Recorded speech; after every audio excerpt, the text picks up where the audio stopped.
Yo, what up, man? I'm gonna read a little bit from this, man. Let's read chapter 2. When Herodotus visited it, Egypt had already lost its independence a century earlier, conquered by the Persians in 525. From then on, it was continually dominated by the foreigner.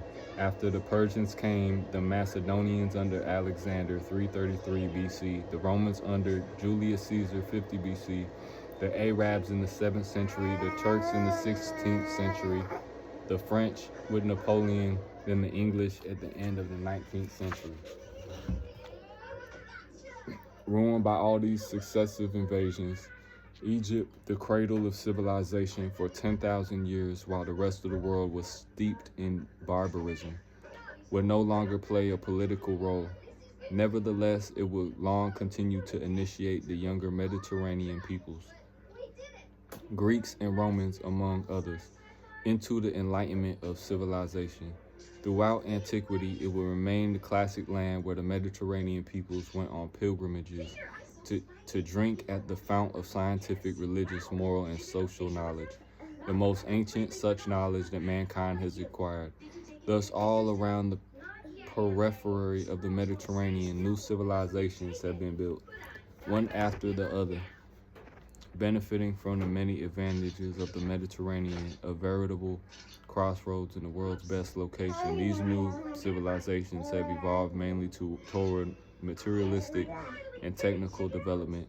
As the origin of the evolution, we must cite the materialistic genius of the Indo-Europeans, Greeks, and Romans. The pagan elan which animated Greco-Roman civilization died about the 4th century. Two new factors, Christianity and the barbarian invasions, intruded on the old terrain of Western Europe and gave birth to a new civilization which today in its turn presents symptoms of exhaustion. Thanks to uninterpreted contacts between peoples, this later civilization, which inherited all the technical progress of humanity, was already sufficiently equipped by the 15th century to plunge into the discovery and conquest of the world. And so, as early as the 15th century, the Portuguese landed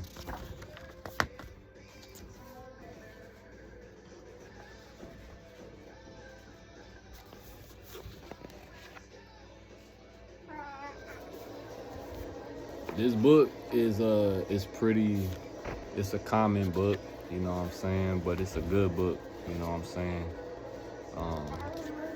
Very informational, very direct, very to the point, you know what I'm saying. A very important part of history, you know what I'm saying. So yes, sir.